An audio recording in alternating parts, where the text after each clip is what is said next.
ابھی تک کسی مشترکہ ایجنڈے کی طرف یا ایک الائنس کی طرف نہیں جا رہے. اگر یہ قریب آتے ہیں, الائنس بنتا ہے, تو آپ کی بات بالکل ٹھیک ہے. نواز شریف صاحب کی حکومت اپنی انپاپولرٹی کی پیک پہ ہے. میں سمجھتا ہوں 1 سال میں کوئی ایسی حکومت نہیں دیکھی جتنی انپاپولر. جو آپ نے ابھی 2 باتیں بتائی ہیں کہ گیس کی قیمتیں بھی بڑھا دی ہیں, سی این جی کی قیمتیں بھی بڑھا دی. اپنے خرچے کام نہیں کیے, اپنے خرچے انہوں نے کم نہیں کیے, اپنے کھاتے انہوں نے بند نہیں کیے. اپنی مار دھاڑ دولت, یہ سیکورٹی کے لیے کتے, گاڑیاں, ادھر لیپ ٹاپ, انہی سیاستدانوں کے شگر ملے ہیں. کچھ دن پہلے چینی کی قیمت بھی 1 سے 1.5 روپیہ بڑھائی گئی ہے. ان لوگوں کو رمضان کا بھی خیال نہیں آیا کہ ایٹ لیسٹ رمضان کے مہینے کے گزرنے کا ہی انتظار کر لیتے. قاضی صاحب, یہ رمضان میں جو مہنگائی کی لہر ہے, یہ صورتحال جو پیدا ہو رہی ہے, اس سیاسی درجہ حرارت کو مزید نہیں بڑھائے گی؟ دیکھیں, اس میں نا بنیادی بات سمجھنے کی ہے. آپ زبانی طور پہ کہتے رہے کہ جناب ہم قیمتوں میں کنٹرول کر رہے ہیں, یہ کر رہے ہیں. پہلی بات تو یہ ہے کہ نہ ان کے پاس اختیار ہے, نہ اہلیت ہے, اور نہ ہی یہ نظام انہیں الاؤ کرتا ہے. اور دوسری بات یہ کہ قیمتوں میں اضافے کے جو بینیفیشری ہیں وہ ڈائریکٹلی لا میکنگ میں ہیں, وہ اس ملک کا نظم و نسق سنبھالے ہوئے ہیں, جو اس کے بینیفیشری ہیں. پہلی بات تو یہ کہ جب آپ نے ایک نظام اختیار کر لیتے ہیں آپ, اور اس نظام کے اختیار کرنے کے بعد آپ نے کہا جی کہ مارکیٹ فورسز ہیں. جب سی جے P chief justice Iftikhar Muhammad Chaudhry صاحب نے لیا اس پہ چینی کی قیمت, تو ان کا جناب یہ آپ کا تعلق ہی نہیں ہے, یہ ادھر سے مارکیٹ میں رسد ہے, یہ طلب ہے اور یہ کام ہے. اور ساتھ ہمیں یہ کہانی سنائی گئی کہ یہ ریگولیٹر ہوگا. اب ریگولیٹر فارغ ہے, کہیں بھی نہیں ہے, وہ جا کے دیکھ لیں کدھر ہے مجسٹریٹ. تو معاملہ یہ ہے کہ پہلی بات تو یہ ہے کہ یہ جو پوری بساط بچھی ہوئی ہے, یہ بساط ایک کاروبار ہے, ایک پروفٹ کا ایک معاملہ ہے. ٹھیک ہے, اور اب اس پہ بڑے سوالات جہاں ہی نہیں پوری دنیا میں اٹھنے شروع ہو گئے. اب ہم یہ نہ کہیں کہ آپ بڑا غلط کر رہے ہیں. بھائی وہ اس نظام کے تحت یہی کر سکتے ہیں اور یہی ہو رہا ہے. تو یا تو پھر اس میں, اور پھر بنیادی طور پہ جو کل بھی ہم نے بات کی تھی, جو ابھی پیپلز پارٹی بھی آ کے بات کریں گے, کہ جب نظریاتی سیاست کا کیا مطلب تھا, جس پہ آپ لوگ بدک جاتے ہیں, ہمیں کہتے ہیں شاید ہم بیمار لوگ ہیں, شاید ہم آبسیسڈ ہیں. اس کا مطلب کیا تھا کہ اگر سیاست کا تعلق 180 ملین یا 200 ملین یا جو بندے ہم نے گننے چھوڑ دیے ہیں, اب آپ اندازہ لگائیں کہ ہم نے اب اپنے لوگوں کو کاؤنٹ کرنا بند کر دیا. ہم سینسس کیوں ہوتا تھا؟ اس لیے ہوتا تھا پتا چل سکے آپ کے پاس کتنے, آپ کو اگلے 2 سالوں میں سڑکیں کتنی چاہیے, اسکول کتنے کر سکتے ہیں آپ, وہی بند کر دیا.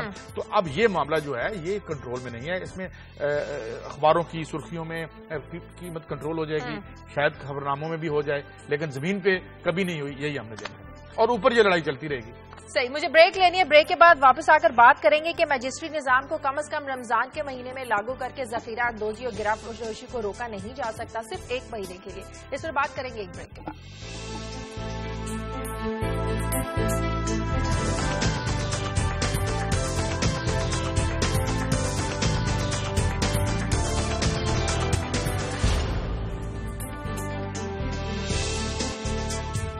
بریک کے بعد خوش آمدید. کلاسر صاحب, ایک تجویز ہے, ہو سکتا ہے آپ اسے ایگری کریں نہ کریں. ابھی جو میں نے بات کی کہ مجسٹریسی نظام کو کم از کم 1 مہینے کے لیے, رمضان کے مہینے کے لیے عارضی طور پر بحال کریں, اگر یہ واقعی عوام کو ریلیف دینا چاہتے ہیں, ذخیرہ اندوزی رک سکتی ہے اور مہنگائی رک سکتی ہے اس مہینے میں. شازیہ, یہ میری خواہش تھی جب آپ یہ سوال چھوڑ کے گئی ہیں, میں نے کہا کہ شازیہ اگر یہ کہتی ہیں کہ 1 مہینے کے لیے آپ بلدیاتی یا میئر سسٹم کو بحال کر کے دیکھیں, اور ان کو جو پاورز ہیں پوری کی پوری وہ ان کو دے کے دیکھیں, تو پتہ چلے کہ کیا یہ میئر سسٹم جو ہے, ناظم سسٹم ہے, یہ جو کونسلر ہیں, کیا یہ اس پہ قابو پا سکتے ہیں, کیونکہ بیسیکلی ان کا کام ہے یہ. اور دنیا بھر میں ہم نے دیکھا ہے انہی کے ذریعے ہی یہ ریگولیشن زیادہ کی جاتی ہیں. یہ مجسٹریٹ جو بابوز ہیں, ان بابوز کے گھروں میں مزید دیسی مرغی آنا شروع ہو جائیں گی, مزید فری انڈے آئیں گے, دودھ آئے گا, دہی آئے گا, کوئی گوشت لے جائے گا, کوئی کسائی پکڑا جائے گا, ان کا مال پانی جیب بھریں گے. یہ ہماری بیوروکریسی جو ہے, معذرت کے ساتھ بڑے سارے لوگوں کے دل دکھتے ہیں جب میں یہ بات کہتا ہوں, لیکن کوئی ڈینائی کرنے کو تیار نہیں. اچھے لوگ بھی ہیں, یہ نہیں ہے کہ اس بیوروکریسی میں اچھے لوگ ہیں, there are lot of many good people, لیکن گڈ پیپل کو ہم دور رکھتے ہیں, ان کو قریب ہی نہیں آنے دیتے. اور جیسے میں ان کا پڑھ رہا تھا کل, یہ ذوالفقار چیمہ صاحب کا ایک آرٹیکل پڑھ رہا تھا جو آئی جی موٹر وے ہے, ذرا وہ پڑھنے والے آئی اوپنر ہے کہ جو آئی جی لیول کے بندے نے لکھا کیا ہے کہ پولیس کو یا آپ نے جو آپ کی بیوروکریسی کتنا ان کو کرپٹ, نااہل, انکمپیٹنٹ کر کے رکھ دیا ہے, اور وہ ہو گئے ہیں. یہ تو کرپٹ ایلیٹ ہے. آپ ان کو بحال کر کے دیکھیں ابھی. اور ابھی آپ کا مجسٹریٹ سسٹم واپس آ رہا ہے. آپ کے ڈپٹی کمشنر جو ہیں بابو جو ہیں انگریزوں کو یادگار ہیں وہ واپس آ رہے ہیں. باقاعدہ نواز شریف صاحب کے جو خواجہ ظہیر صاحب ریٹائر بابو ہیں وہ اس یہ قانون پہ کام کر چکے ہیں. زاہد حامد صاحب اس میں چینجز لا چکے ہیں اور بہت جلد اپروول کے لیے کیبنٹ کے پاس ہو کر پورے ملک پہ لاگو ہونے والا ہے. ہم پھر دیکھ لیں گے مہنگائی کتنی کم ہوتی ہے. یہ 65-67 سال تو یہ بابو رہا ہے اس ملک پہ. انہوں نے کوئی تبدیلی نہیں لی. یہ کرپشن کے گاڑ ہیں. آپ کو بلدیاتی ادارے, آپ کو میئر کا نظام ان کے ذریعے ریگولیٹ کریں. دیکھیں میں آپ کو ایک ریسنٹ آپ کو اسٹڈی بتاتا ہوں جو یو کے بارے میں ہوئی ہے, اور یہ یاد رہے کہ نظام وہاں پہ تو بڑا ماشاءاللہ مدر آف آل ڈیموکریسیز ہے. انہوں نے بتایا ہے کہ 2008 کے ریسیشن سے لے کے اب تک جو ایک معیار زندگی ہے اس کو برقرار رکھنے کی قیمتوں میں 50% اضافہ ہوا, 9% آمدنی میں اضافہ ہوا. یہ اچھا, اور اس کے ساتھ انہوں نے بتایا کہ 3 سیکٹر ایسے ہیں جس میں جو قیمتیں جو انرجی ہے وہ اوپر چلی گئی, اس کے بعد فوڈ جو ہے اس کی قیمتیں سسٹینیبل نہیں رہی, اور اس طرح ایک اور بنیادی سیکٹر جو ہے. اچھا اب سوال کیا ہے؟ سوال یہ ہے کہ نظام ایک ہی ہے چاہے برطانیہ اور پاکستان, یہ آج سمجھ لیں معیشت کا نظام ایک ہی ہے. ہاں ہم زیادہ نااہل ہیں, ہم ناپختہ ہیں, ہم ان سے پیچھے رہ گئے زندگی میں. معاملہ یہ ہے کلاسر صاحب کہ جو کل آپ نے سٹوری کی ہے وہ بنیاد ہے اس کی. 13 کارٹلز ہمارے جو فاضل ہمارے وزیر خزانہ جنہوں نے کل اسمبلی میں یہ دیا ہے کہ 13 کارٹلز ہیں وہاں پہ. اب یہ نیچے میں پھر آپ سے میں آپ کے while being very respectful to your opinion اور جو آپ کی رائے ہے, یہ جو اوپر سے پتے ہیں ان کے ذریعے جڑ ٹھیک نہیں ہوگی. یہ ہم اوپر سے آپ کوئی بھی سسٹم لے آئیں, جس وقت تک آپ یہ کارٹلائزیشن بنیادی مفروضہ کیا تھا کہ جی پرفیکٹ کمپٹیشن ہوگا, اردو میں مکمل مقابلہ, ہم معاشیات کی کتابوں میں بچپن سے پڑھتے آئے ہیں. یہاں کارٹلائزیشن ہو چکی ہیں, یہاں پہ کارٹلز ہیں اور ان کی کیپٹیو مارکیٹس ہیں. اچھا اب ان کو ایک طرف ان کی کیپٹیو مارکیٹس ہیں, ایک طرف ان کا پولیٹیکل کلاؤٹ ہے. ہم نے یہاں سٹوری کی تھی کہ جی وہ جو گیس والے MNAs ہیں وہاں پہ وہ لابینگ کر رہے ہیں. یہ ایک قضیہ ہے اور عذاب ہے جو بڑا الیبوریٹ اور بڑے اوپر کی سطح پہ ہے. مطلب ہم اوپر سے میں ختم کرتا ہوں, ہم اوپر سے ٹنکرنگ کر کے ہلکی پھلکی جو ہے ان کو مالش کر کے یہ نہیں کر سکتے. ہمیں بنیادی, اور دوسرا اس کے ساتھ جڑی عذاب کیا ہے کہ جو پولیٹیکل پارٹیز تھیں جن کے وعدے تھے ہمارے ساتھ, ابھی آئیں گے اس سٹوری پہ, کہ جو ہماری تقدیر بدلنے کے لیے نظام میں بنیادی تبدیلیاں لائیں گی, وہ بیٹھ گئی اسی دسترخوان پہ جس دسترخوان پہ باقی کی پارٹیاں بیٹھی ہوئی ہیں. دس از دی پرابلم. اینڈ آخری بات یہ کہ اگر اس کو ٹھیک نہ کیا تو اس سارا جو اوپر اتحاد ہے اس کو نیچے سے عوامی لہر کٹ اکراس کر سکتی ہے کسی وقت. مطلب یہ ہوا کارٹلز کو اگر ختم کرنا چاہتے ہیں تو آپ کو اب کے جو سیاستدان ہیں انہیں سسٹم سے دور کرنا ہوگا, کیونکہ وہی کارٹلز بنے ہیں, وہی مافیا بن کے عوام کو لوٹ رہے ہیں. آگے بڑھتے ہیں. کلاسر صاحب یہ چودھری نثار کے کیا معاملات چل رہے ہیں؟ میاں شہباز شریف جاتے ہیں منانے کے لیے, وہ مانتے نہیں ہیں, اور اب کچھ یہ اطلاعات آ رہی ہیں وزیر اعظم نیا وزیر داخلہ بنانا چاہتے ہیں. کچھ نام سامنے آ رہے ہیں, خواجہ آصف کا, عبدالقادر بلوچ کا. آپ کے سورسز کیا بتاتے ہیں؟ شاہجہ اس میں تو اب میرا خیال شک نہیں رہا کہ جو حالات ہیں واقعات ہیں وہ کھل کے سامنے آ گئے ہیں. میرے بھی کچھ اسلام آباد میں لوگوں سے بات ہوئی ہے, اور بڑے جو وہاں پہ کہ یہ باخبر صحافی ہیں, مثلا میں یہ نصرت جوید صاحب ہیں, کالم لکھتے ہیں اپنے. نصرت جوید صاحب پاکستان کے چند بڑے اچھے بہترین دماغ اور یہ جرنلسٹ میں سے ہیں, اور بڑی ایکسیس ہے, انسائڈ انفارمیشن رکھتے ہیں. یہ نصرت جوید صاحب ہیں. ایون عامر متین صاحب ہیں جن کا پتہ میں بڑا ذاتی طور پر بڑا احترام کرتا ہوں ان کے جرنلزم کا. جب وہ یہ باتیں کرنا شروع کریں گے, انسائڈ سٹوریز دینا شروع کریں گے اور کالم لکھنا شروع کریں گے, اور چودھری صاحب کی طرف سے کوئی ڈینائل نہیں آئے گی. میں چودھری صاحب سے میری ان سے یہ دعا سلام جو ہے 2002 سے, میں 12 سال سے چودھری صاحب کو تھوڑا سا جانتا ہوں, زیادہ تو کوئی کسی کو نہیں جانتا. وہ چپ رہنے والے نہیں ہیں. میں نہیں مانتا 2 لوگ 3 لوگ پاکستان میں ایسے ہیں, ان پہ کوئی ایک لفظ بھی آپ لکھیں گے ان کے خلاف وہ تردید کریں گے, وہ ریبٹل کریں گے یا اپنا پوائنٹ آف ویو ضرور دیں گے. ایک فیصل صالح حیات صاحب کو میں نے دیکھا ہے. دوسرا میں نے اگر کسی کو دیکھا ہے چودھری صاحب خان صاحب کو, یہ آپ کو میں اپنے یہ 12-15 سال کا جو میرا تجربہ ہے پولیٹیشین سے ڈیل کرنے کا اس کے بعد بتا رہا ہوں. یہ چپ نہیں رہتے. جو میرے لیے حیران کن بات ہے کہ اتنا کچھ چھپ چکا ہے, اور یہ 10 جون کو میرا خیال ہے آئے تھے وہاں پہ پارلیمنٹ میں آئے تھے, اور اس میں انہوں نے آ کے ایک پالیسی اسٹیٹمنٹ دیا. اس کے بعد کراچی اٹیک ہوا اور مسلسل خاموشی ہے. کہیں پہ چودھری صاحب نہیں بات کر رہے. ان کے بارے میں سٹوری چھاپ رہی ہیں, ان کے بارے میں کالم چھاپ رہے ہیں, ان کے بارے میں ڈیبیٹس ہو رہی ہیں. اگر ریشفلز کی باتیں ہو رہی ہیں, ان کو ہٹانے کی چیز ہے, وہ چپ ہیں. اس کا مطلب ہے کہ something is rotten in the state of Denmark, کہ کوئی بہت بڑا کوئی چکر ضرور ہے. یہ میں ذاتی طور پر جانتا ہوں کہ نواز شریف صاحب اور میاں صاحب اور سارے ان کی چودھری صاحب خان صاحب کی